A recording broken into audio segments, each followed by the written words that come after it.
What's your name? Joe. What's your surname? Dunno, sir. How do you spell Joe? Dunno, sir. Where are your parents, Joe? Dunno, sir. What do you do, Joe? I sweeps the crossings for when people want to cross. Have you ever been to school, Joe? I knows a broom's a broom, and I know it's wicked to tell a lie. Silence! No, this won't do, gentlemen. We can't receive this evidence. Put the boy aside. This way, lad. Now, is there any other witness? Any other witnesses? No other witness. Very well, gentlemen. Here's a man unknown, proved to have been in the habit of taking opium in large quantities, found dead of too much opium. If you think you have any evidence to lead you to the conclusion that he committed suicide, you will come to that conclusion. If you think it is a case of accidental death, you will find a verdict accordingly. I call this session to a close.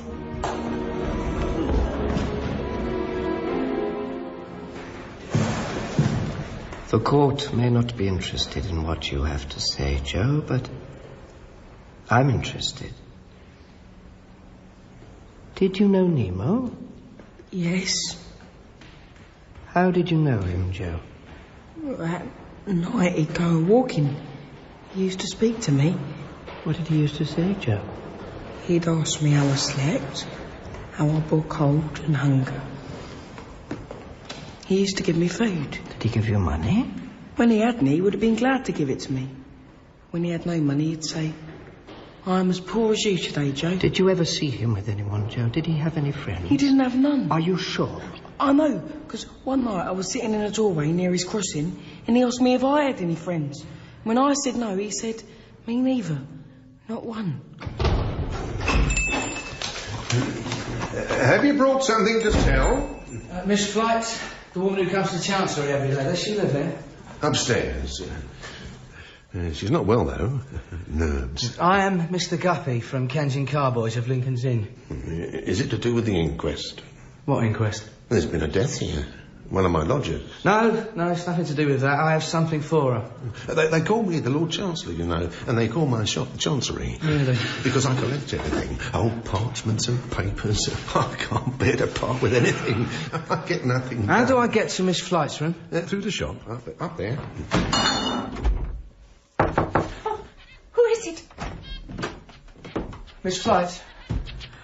Who are you? I'm Mr. Guppy. I'm legal clerk at Kensington Carboys of Lincoln's Inn. Oh, have you come about the death? No, I'm instructed to give you this. Oh, I don't understand. You will receive the same every Saturday. Oh, has my judgment come? No, it is not connected to your Chancery suit. But is this from the Lord Chancellor? No. As a sign that my judgment is soon to come. I'm not at liberty to say any more. But who else could it be?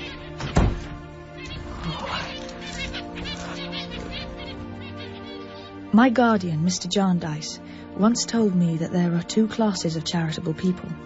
One, the people who did little and made a great deal of noise. The other, the people who did a great deal and made no noise at all. My guardian, Mr. Jarndyce, is of the latter type. I owe him a great deal for having brought me to Bleak House as companion to his young cousins Ada Clare and Richard Carstone. He saved me, a homeless orphan, from a life of destitution, and in all the years I have known him, he has never accepted thanks. He and Ada and Richard were all parties to one of the longest-running inheritance suits ever known in the Court of Chancery, the Jarndyce and Jarndyce cause. But in those first few months at Bleak House, we knew little of the empty hopes and despair that would come of Chancery, and lived as a happy family. Our guardian, of course, was the father. I was treated as the little woman of the house, and Ada and Richard were... well... Esther, my darling, I have a great secret to tell you. What is it, Ada? Oh, Esther, you'll never guess. Shall I try to guess? Oh, no, don't. Oh, all right, try. Now, I wonder who it can be about. It's about Richard. Well, what about him?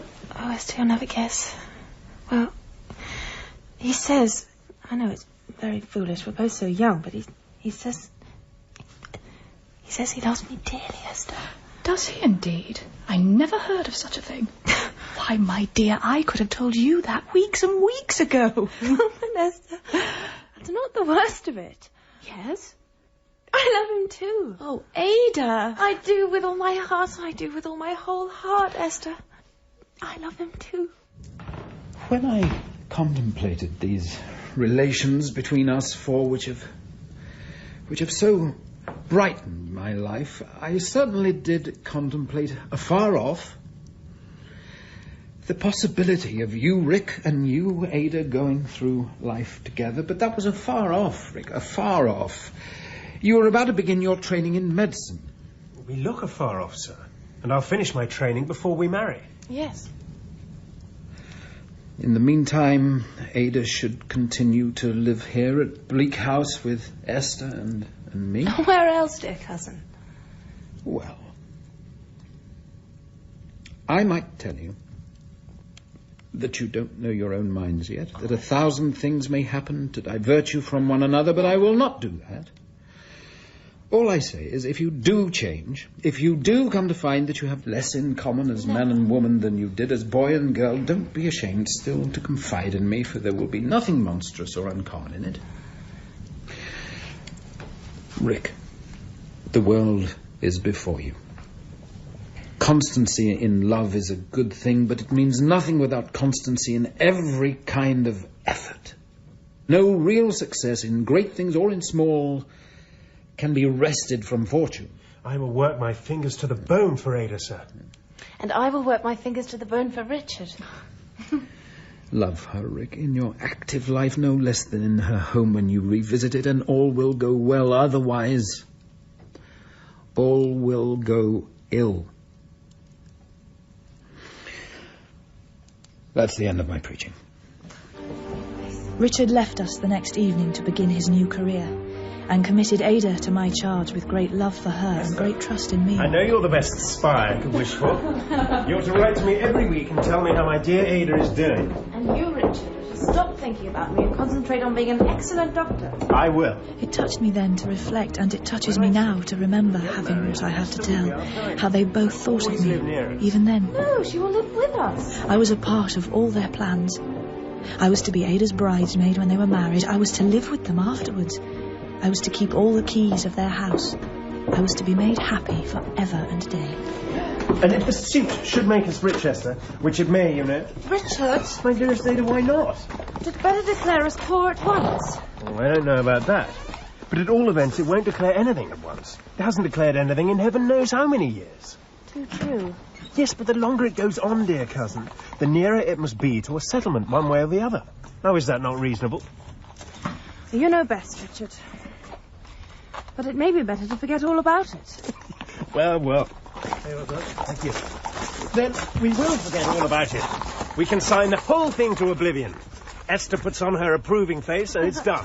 Nonsense. Esther does not put on her approving face. So there's an end to it. Goodbye, Esther. Goodbye, Richard. Goodbye, my love. Goodbye. Thank you, driver. Bye. Bye. Bye. And don't forget to write. Bye. Yeah, come and see me soon.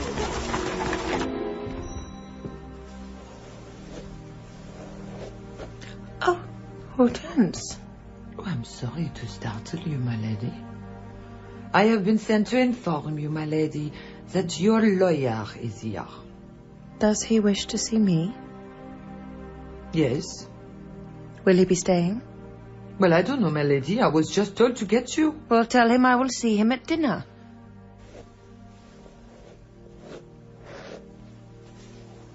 Well, go on, then. You can contemplate your beauty another time. Oh, pardon. It was your ladyship's beauty. That you needn't contemplate at all. You sent me a message respecting the person whose writing I happened to inquire about. I had quite forgotten about it. I can't imagine what association I had with a hand like that. But I surely had some. You had some? Oh, yes. I think I must have had some. And did you really take the trouble to find out the writer of the actual thing? What is it? Affidavit? Oh, yes. How very odd. That you should remember. Yes, I inquired about the man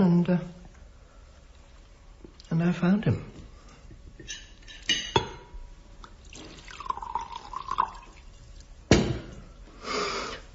And what is very strange,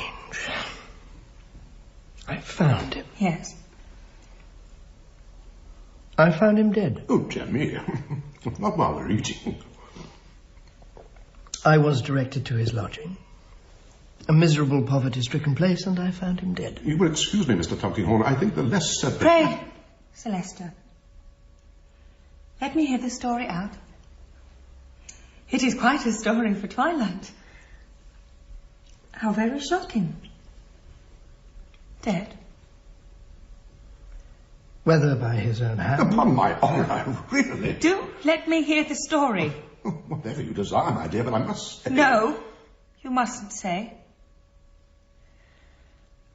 Go on, Mr. Tulkinghorn. Really?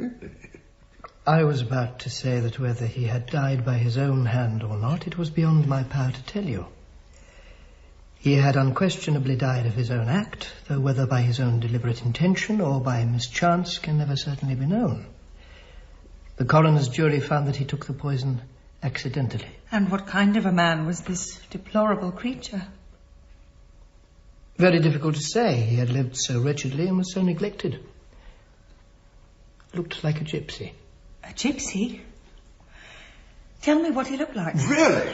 We are eating. What did he look like?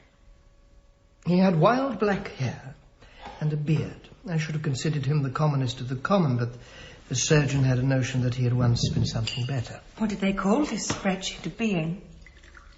They called him what he had called himself. Nemo. But no one knew his name. Not even anyone who had attended on him? No one had attended on him. He was found dead. In fact, I found him. Without any clue to anything more? Without any. There were no papers.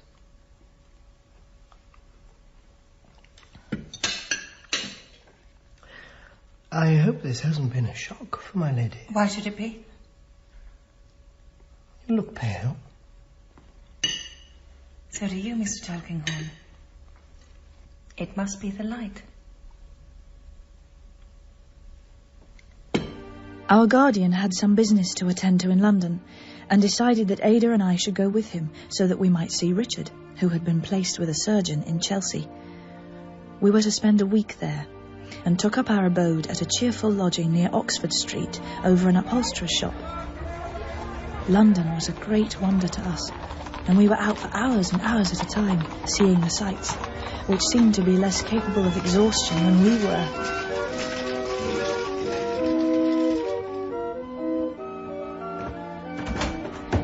One day, we decided to pay a visit to our acquaintance, Miss Flight, the woman with the birds.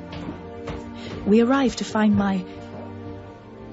well, let me just call him a very agreeable young gentleman, a doctor, in attendance.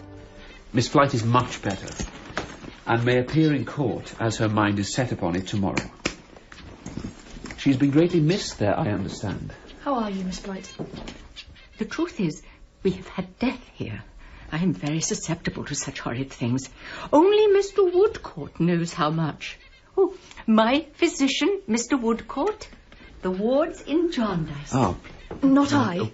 Only Ada is a ward in Jarndyce and Jarndyce. How do you do? Who are you, then? I am Ada Clare's companion. Ada Clare's companion? Miss Esther Summerson. It's an honour to meet you, Miss Esther Summerson. Likewise, sir. He is the kindest physician in the college. Yes. Have you heard of her good fortune? You never heard of such a thing. Every Saturday, Mr. Kenge or Mr. Guppy the clerk places in my hand 7 shillings. Shillings, I assure you. From whence does this money come, you say? That is the great question. Shall I tell you what I think? The Lord Chancellor, aware of the length of time my cause has been in Chancery, sends it. I know it's him, because he smiled at me from his bench the other day. What good fortune. Who else could it be? Miss Flight, you promised to tell us the names of your birds, didn't she, Ada? Oh, yes. Did I? Who's that at my door? What are you listening at my door for, Crook? I wasn't listening, Miss Flight. I was going to give a rap with my knuckles, but you're so quick. Make your cat go away. Go on, drive her away. There ain't no danger, gentlefolks. She never offered the birds when I was here, unless I told her to it. You will excuse my landlord. Mad, quite mad. What do you want, Crook, when I have company? You know I have a room to let. Well, what of that? The wards of Jarndyce will need a room near Chancery if they are to pursue their interests. These are my friends. They are not interested. Keep your cat away from my birds. It's one of her strange ways that she'll never tell the names of these birds if she can help it, though she named them all. Shall I run them over, Flight? If you like. Let me show you. Come on. When my noble and learned brother gives his judgment, they're to be let go free.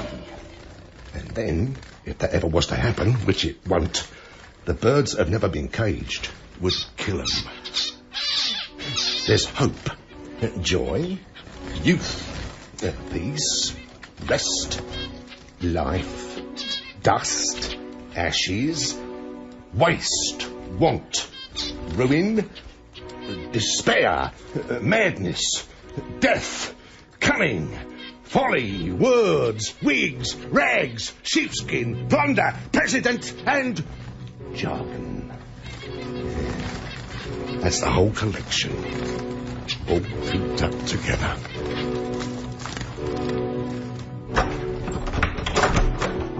This is the room. It's been cleaned and painted.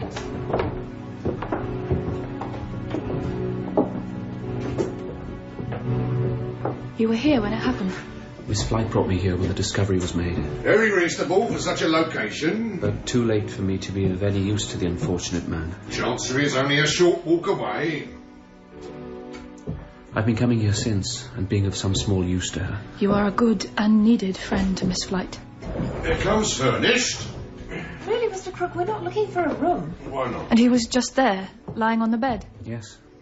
Poor, poor man. He owed me 6 months' rent. No one knew his name. He just called himself Nemo, which means no one. Perhaps he was hiding from someone. Perhaps. It is a sorrowful place. You look pale, Miss Summerson. I hope this is not too upsetting for you. No, it's cold in here. I wouldn't want to upset you for the world. Oh, but you don't, Mr. Woodcourt. Not at all. Not at all.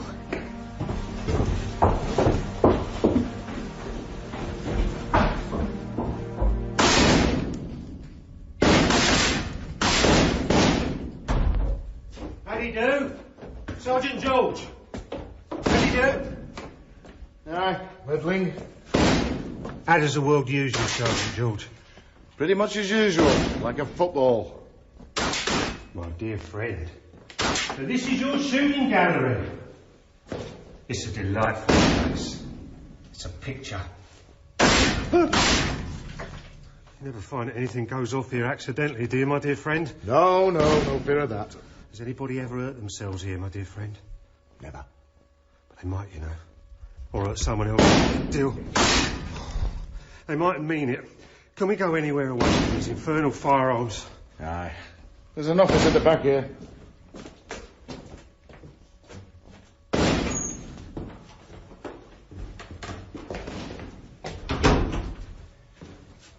Take a seat, Mr. Smallweed.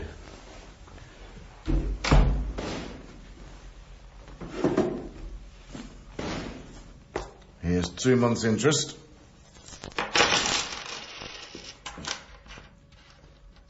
It's all correct. Just so. The devil of a scrape it is to get it together in my business.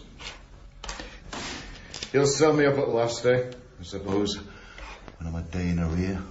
My dear friend, never. Not I. But my friend in the city that I got to lend you the money, he might. So, business is not so good? No, not so good. Ain't you no relations now who would pay off this little principal? Or would lend you a good name or two that I could persuade my friend in the city to make you a further advance upon? Ain't you no such relations, Sergeant? If I had, I shouldn't trouble them. I've been enough trouble to my family in my day. Well, if you could have traced out the captain, Sergeant George, I could have persuaded my friend in the city to help you further. Would have been the making of you. After all, when you first came to me in response to my our advertisement in the newspapers, you said then you knew of Captain Horden. I do, Mr. Smallweed. I do know of Captain Horden. Why then, Mr. George? Why won't you tell us where he lives? For 2 reasons, Mr. Smallweed. What 2 reasons? In the first place, you, gentlemen, took me in.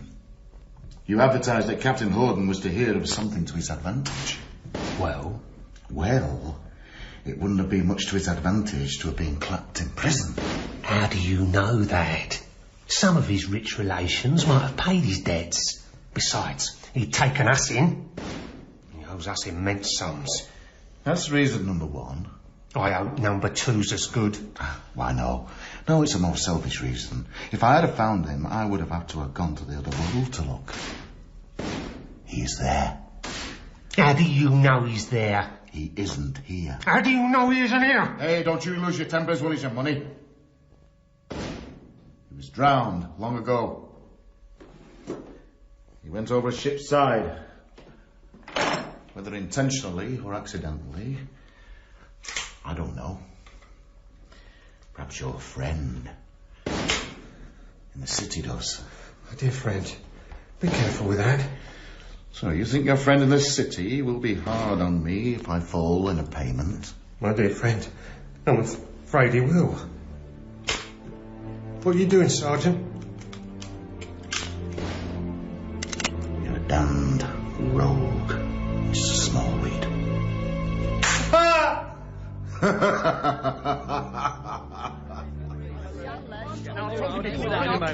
wouldn't mind, sir. Beg pardon. I live here.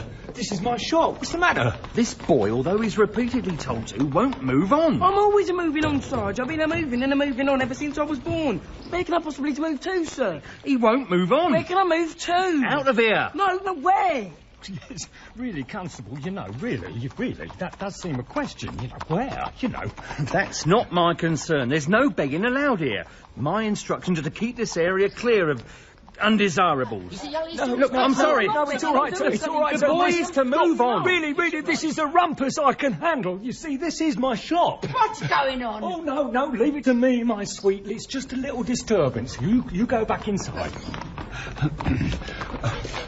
I do know something of this lad, and in what I know of him, I can't say that there's any harm. Perhaps on the contrary, Constable. You're very poor, ain't you? Yes, I am, sir. Very poor in general. Well, I leave you to judge, Mr. Mr. Snagsby, this is my law stationer's shop here. Ah, well, Mr. Snagsby, I leave you to judge. I shook these 2 half-crowns out of him and only put my hand upon him. There was left, Mr. Sangsby, out of a sovereigns were given me by a lady. Yeah, it's all right, Constable, it's all right. A lady? A servant lady that come to my crossing at night. A servant lady? Right, listen, he's a young lad. It's all right, sir, it's all right. A servant lady that came up to you at night and gave you a sovereign? Yes, sir. She asked to be showed the house what image you give the writing to died at, in the burying ground what he was buried in. Nemo, you mean? She wanted to see where Nemo was buried. Tell me what she said to you, Joe. She says, can you show me all them places where he lived and where he used to go and where he died and where he was buried? And I says, yes, I can, I says. Oh. And you took her to these places? Yes, sir. You took her to the burial grounds? Yes, sir. Well, what was she looking for? What did she want to know? She was crying and kept saying consequential and asking me, is this ground consequential? Consequential? Consequential, yes, sir. Is this ground consequential? Yes, sir. The same. Oh. Is this ground consecrated? Yes, sir. The same. What exactly did this servant lady look like? Richard. Ada. I'm sorry I'm late. Richard came to see us often while we remained in London, and with his good spirits, his gaiety and freshness was always delightful. But though I liked him more and more the better I knew him, Let's just making some tea. I regretted that he had not been educated in the habits of application and concentration. The uncertainties and delays of the Chancery suit had imparted to his nature something of the careless spirit of a gamester who felt that he was part of a great gaming system. Is that really true? Of course. You only have to look at the conduct of lawyers to... tea. And how do you get on, Richard? Oh, well enough. He can't say better than that, Esther, can he? Well enough. Yes, well enough. It's rather humdrum, but it'll do as well as anything else. Oh, my dear Richard. What's the matter? Do as well as anything else? I can't see any harm in that. If it'll do as well as anything else, it'll do very well, I hope. Oh, yes, I hope so. After all, it may be only a kind of probation till our suit is... Oh, I forgot, though. I am not to mention the suit. Forbidden ground. Let's talk about something else. Yes. No. But Richard and my dear Ada, this is important. I think we had better talk about this, really, Ada. It will be too late very soon. Oh, yes. We must talk about it. But I think Richard is right. The fact is, I don't care much for the medical profession. Oh, no, it doesn't matter. It'll do as well as anything else. You hear him, Ada? The fact is, it's not quite for me. I don't take to it. I'm sure that's very natural. It's monotonous. Today is too like yesterday, and tomorrow is too like today. But I am afraid this is an objection to all kinds of application. To life itself, except under some very uncommon circumstances. Do you think so? Perhaps. Anyway, it'll do as well as anything else. Let's talk about something else. Yes, let's.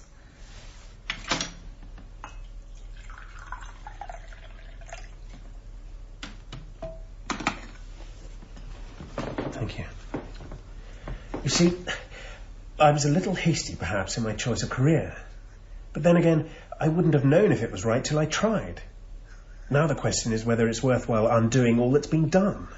It seems like a big fuss about nothing, particularly because I may never need a profession anyway. Richard, if the medical profession isn't right, it is decidedly worthwhile undoing what has been done. Have you thought of any more congenial pursuit? Yes, I have. I've been thinking that law is the boy for me. The law? If I went into Kenge and Carboy's office, and if I were placed under articles to Kenge, I should have my eye on the forbidden ground, and should be able to study it and master it, and to satisfy myself that it was not neglected and was being properly conducted. I should be able to look after Ada's interests and my own interests. It's the same thing. Allow me to fill your glass, Mr. Snagsby. Oh, you're very kind, Mr. Duncan. Now, Snagsby, to go over this odd story again. If you please, sir. You told me, when you were so good as to step round here last night. Last night, yes. For which I must ask you to excuse me if it was a liberty, sir, but I remember that you'd taken a sort of interest in that person. I thought it possible you might just wish to... But, anyway, Miss Merriman. A little more, Snagsby. Oh, thank you, sir. I'm sure this is wonderfully fine wine, sir. It is a rare wine now. It is 50 years old. Is it indeed, sir? But I'm not surprised to hear it. I am sure it might be any age or almost. So the boy said it was a servant lady. Oh, yes, sir. But a jolly servant. By which he meant what? Don't mind this gentleman. This is only Mr. Bucket. Oh, indeed, sir. I wanted him to hear this story because I have half a mind, for a reason, to know more of it, and he is very intelligent in such things. What do you say to this, Bucket? It's very plain, sir. Since our people have moved this boy on, and he's not to be found on his own lay, if Mr. Snagsby don't object to go down with me to Tom all Alone's and point him out, well, we can have him here in less than a couple of hours' time. Mr. Bucket is a detective officer, Snagsby. Is he? Indeed, sir. If you have no objection to accompany Mr. Bucket to the place in question, I shall feel obliged to you if you will do so. Don't you be afraid of hurting the boy. Oh, you won't do that. We shall only bring him here to ask him a question or so I want to put to him, and he'll be paid for his trouble and sent away again. So don't you be afraid of hurting him. You ain't going to do that. Very, very well, Mr. Tulkinghorn. Since that's the case, I'll yes. Yes. Esther. Esther. Esther. Guardian? I'm sorry to wake you, my dear. What is it? Is there anything wrong? I've been thinking, Esther. Remember what your godmother, your aunt, used to tell you of your mother? I try to forget. Tell me once more. She used to say, your mother, Esther, is your disgrace, and you were hers. 9 years, my dear, have passed since I received a letter from a lady living in seclusion. My aunt? Yes, Miss Barbary. You were then 12 years old. She told me how she had bred you secretly from birth. She was concerned that she might die whilst you were still a child, and that you would be left entirely friendless and unknown. Reading the letter, I felt concern for the little creature in her darkened life, and replied to the letter. Why did she write to you? Who knows? Who knows?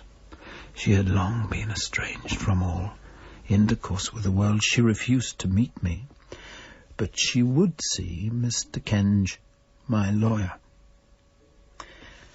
I saw you, my dear, oftener than you saw me, and I always knew that you were beloved, useful, and happy. And you have repaid me everything. You bring me joy every hour, in every day. You are a father to me. Take a fatherly good night, my dear, and go to sleep. It's just a job, Joe. You'll get paid for it. Come on, Joe. Mr. Tulkinghorn will only ask you a few questions. Don't be nervous.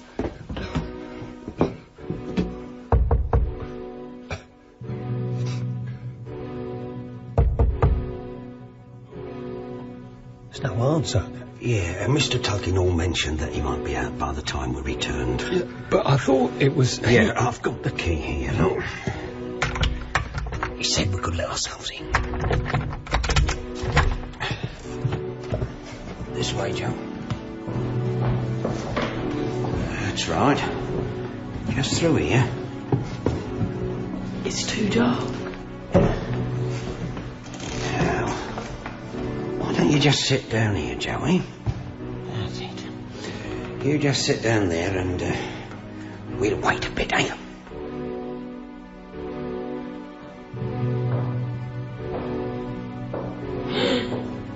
What's the matter, Joe? That's her. Who? The servant lady.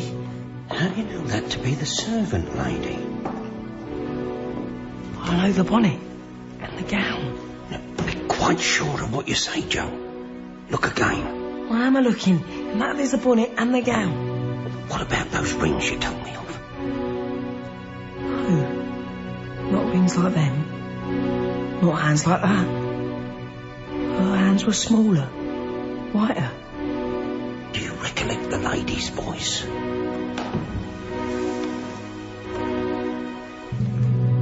Was it at all like this? I will speak as long as you like if you are not sure. Was it this voice? Or at all like this voice? No, that's not her voice. Then what did you say it was the lady for? Because that there's the bonnet and the gown. It looks like her, but it ain't her. But that there's the bonnet and the gown for sure. And they wore the same way what she wore him. Well, we haven't got much good out of you. But, however, here's 5 shillings for you. Take care how you spend it. And don't get yourself into trouble. Come on, I'll show you out. Take care of yourself, Joe.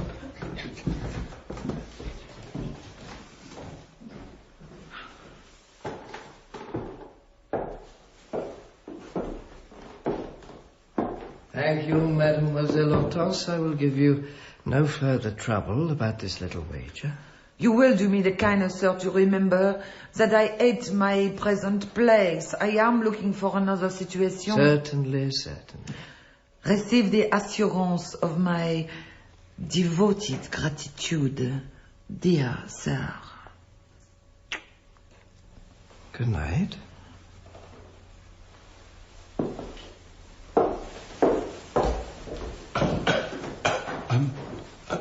If I can be of no further use, Mr. Tulkinghorn, I think, as my little woman will be getting anxious... Yes. Thank you, Snagsby. No further use. I'm quite indebted to you for the trouble you have taken already. Not at all, sir.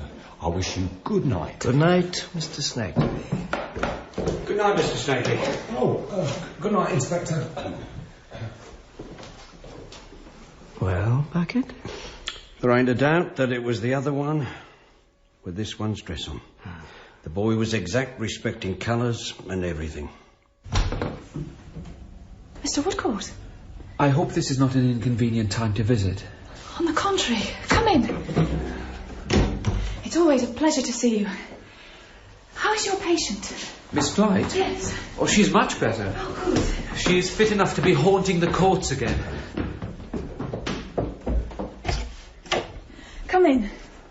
Would you like some chocolate? Thank you. We don't really know many people in London. It's so good to have visitors. Do you remember Miss Ada Clare? Good morning, Mr. Woodcourt. I've come to say goodbye. Goodbye. My word, Mr. Woodcourt, where are you going? I'm going to China and to India as a surgeon on board ship. Oh, I am sorry. No, I'm pleased. It sounds most exciting. I had meant to tell you before. I mean that I'm sorry we shan't be seeing you at Miss Flight's for, I should imagine, quite some time. I will be away for a year at least. Oh, you see, Ada, the effect we have on the people we meet. He's going to China. It was planned for quite some time, long before we met. Please, sit down. I'll get some refreshments. Yes, do sit down. We shall both miss you, Mr. Woodcourt.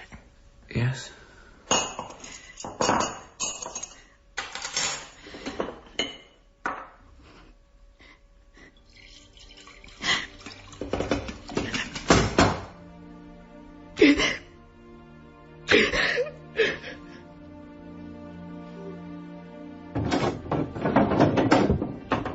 For the rest of the day, I had this desire to work. Though we were away from Bleak House and our lodgings were modest, I found enough to make myself very busy. Dusting my guardian's books and papers, washing clothes, polishing the brass, washing the floors, Esther! cleaning the windows. Esther, can you hear me? Oh, Ada, you shocked me. Esther, you're very quiet today. Just busy, my dear. Look. Why, Ada, they're beautiful. Yes, I think so. They are the loveliest I ever saw. Richard? Not from Richard. Well, to be sure, you must have 2 lovers. What? Do they look like that sort of thing? Do they look like what sort of thing? They're for you. For me? For you.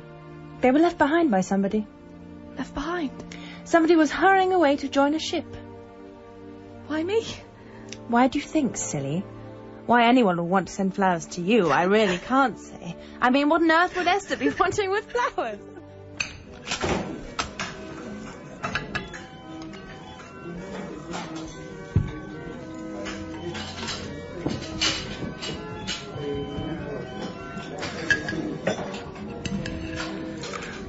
Well, and how are you?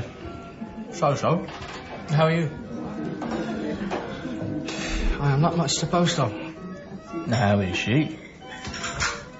Weevil, there are chords in the human mind. Any subject but that, but there are chords.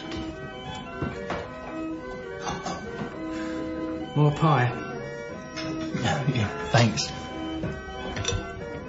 Vegetables? Peas? Summer cabbage? Thank you, Guppy. Summer cabbage. Polly, more cabbage. No slugs this time. So, you're thinking about enlisting?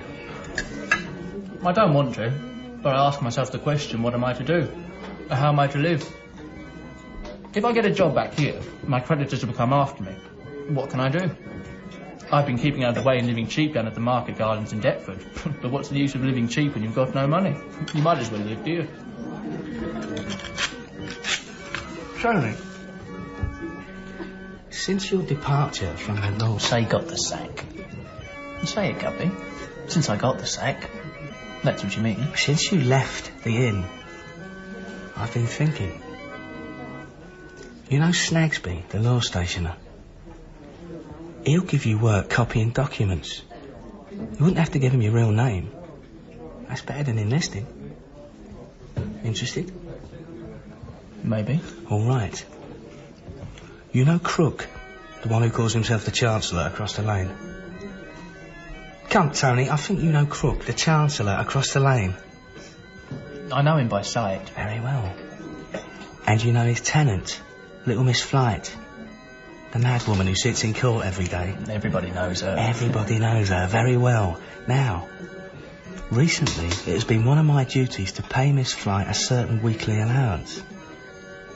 This has brought me into contact with Crook and his habits. I know he has a room to let. You could live there at a very low charge under any name you like. He'll ask no questions and would accept you as a tenant at a word from me. Well, you have thought this out. And I'll tell you another thing. He's always collecting and rummaging through papers. I think it'd be worth your while to look him up a bit. You don't mean... I mean, he is old. You know, very old, and he has not a soul about him. And he is reported to be immensely rich.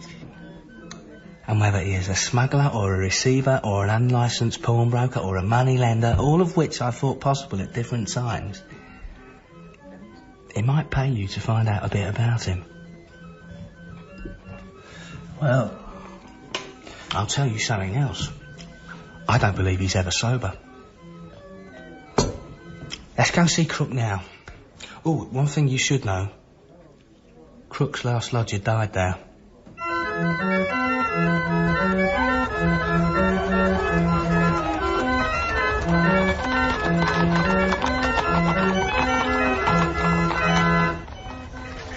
So, Richard, are you beginning to feel more settled? Oh, yes, my dear. I'm all right enough. But settled? How do you mean settled? Settled in the law. Oh, I am all right enough. Richard, tell me.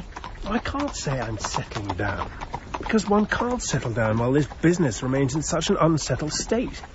When I say this business, of course, I mean the forbidden subject. Do you think it will ever be in a settled state? Not the least doubt of it. My dear Esther, if I were a more constant sort of fellow, I shouldn't be in debt, and then... Are you in debt, Richard? Well, yes. Just a little. I've taken rather too much to billiards and that sort of thing. Now the murder's out. You despise me, Esther, don't you? You know I don't. Esther, I wish I was more settled, but how can I be? I was born into this and it began to unsettle me even before I knew the difference between a suit at law and a suit of clothes. And it has gone on unsettling me ever since. Richard, you really must... But it can't last forever. We shall get judgment soon. I've been studying the papers, Esther. I've been deep in them for months, and I tell you things will be settled soon. Do you still intend to be articled at Lincoln's Inn? No. You see, I feel I've had enough of it. Having worked at Jarndyce and Jarndyce like a galley slave, I've lost my thirst for the law as a profession. I know enough to pursue the suit. Why do I need to know more? Oh, Richard. So what do I naturally turn my thoughts to? I can't imagine. Don't look so serious. Because it's the best thing I can do, my dear, I'm certain. It's not as if I need a profession for life. This suit will come to an end, and then we are provided for. What I need is an occupation which is, in its nature, more or less unsettled, and therefore suited to my temporary condition. So, what is it that I naturally turn my thoughts to? I don't know. The army. The army? The army, of course.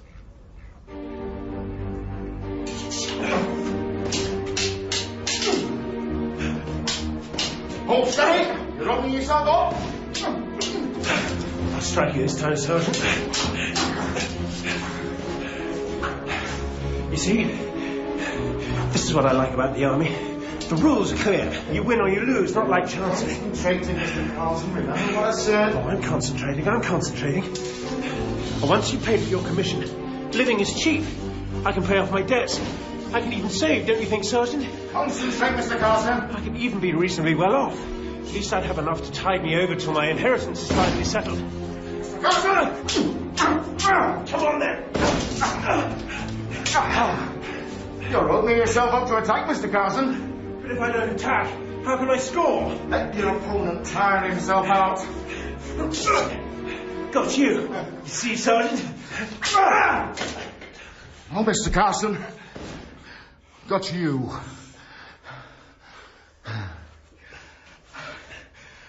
Well, sir, you have a natural talent, and if you were to give your mind to it, you could be very good.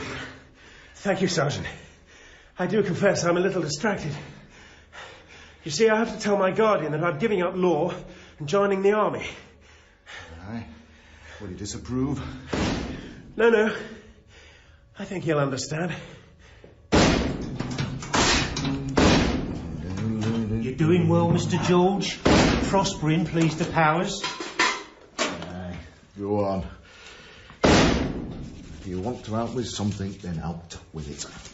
My friend in the city, Mr. George, has done a little business with a pupil of yours. Has he?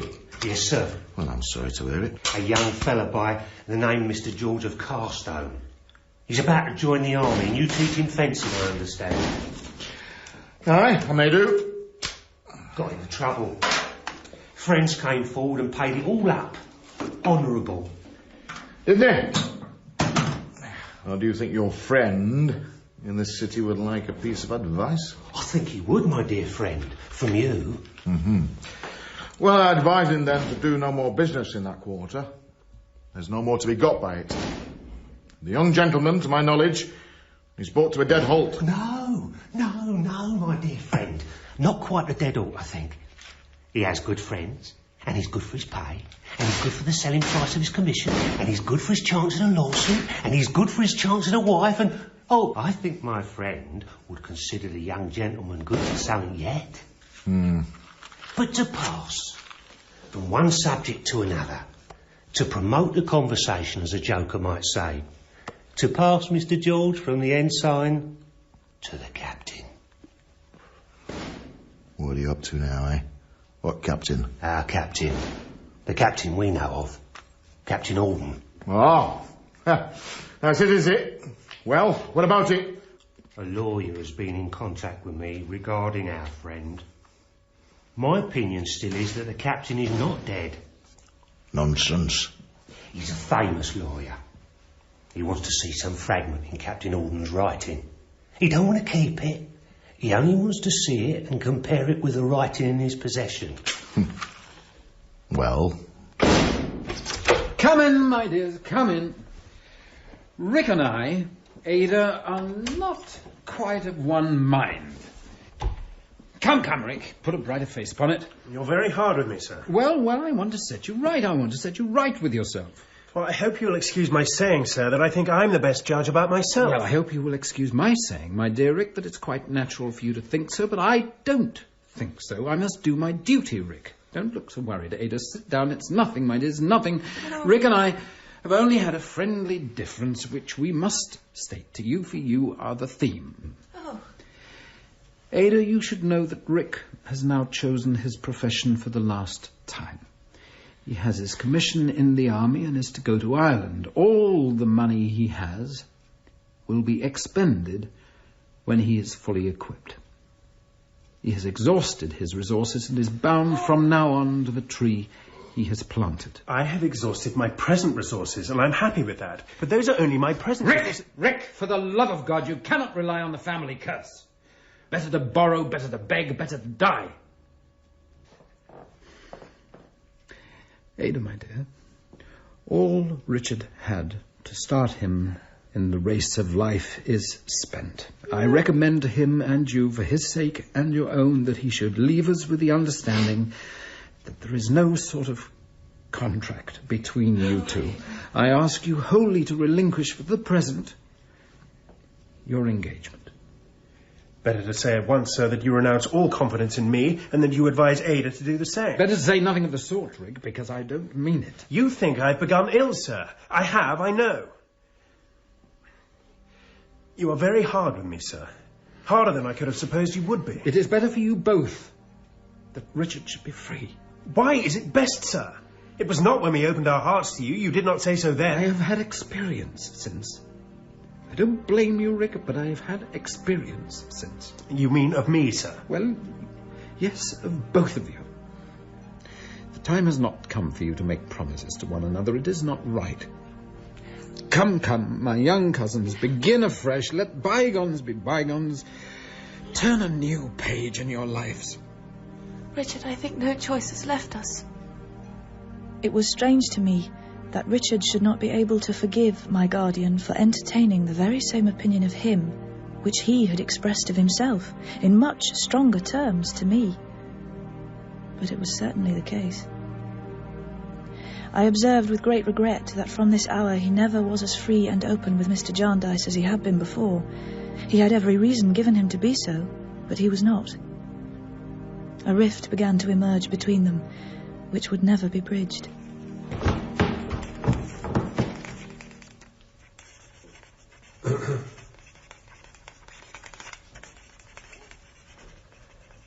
Good morning, Mr. Smallweed. Good morning. You have brought the sergeant, I see. Sit down, Sergeant. Thank you. And what does the sergeant say about this business? I ask your pardon, sir, but I would like to know what you say. Do you mean in point of reward? I mean in point of everything, sir. You're an awkward beast. I supposed, Sergeant, that Mr. Smallweed might have sufficiently explained the matter. It is a trivial matter, really. You served under Captain Horden at one time, and I understand were his friend and were rather in his confidence. That is so, is it not? Yes, sir. Yes, that is so. Therefore, you may happen to have in your possession something, anything, it doesn't matter what, accounts, instructions, orders, a letter, anything, in Captain Horden's writing. I wish to compare his writing with some that I have. If you can give me the opportunity, you shall be rewarded for your trouble. There is no need for you to part with the writing against your inclination, though I should prefer to have it.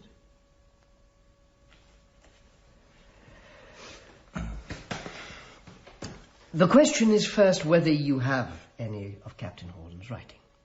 Whether I have any of Captain Horden's writing? Yes. And secondly, what will satisfy you for the trouble of producing it? I see. Thirdly, you can judge for yourself whether it is at all like that.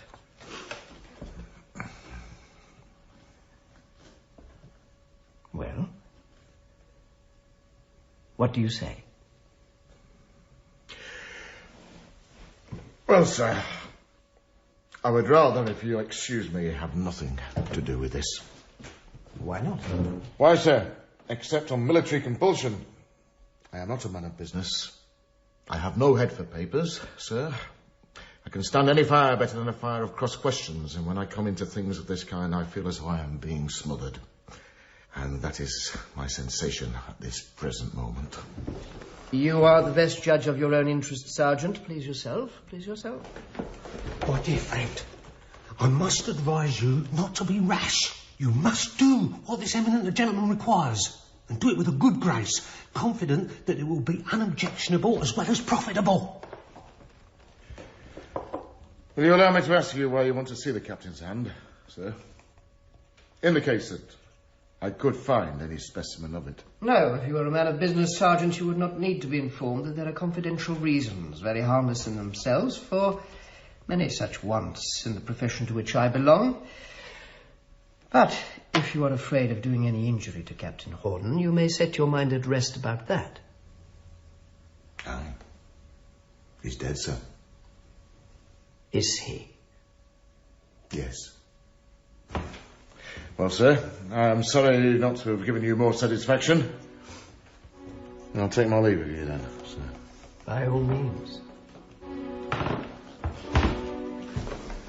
You can't let him go, sir.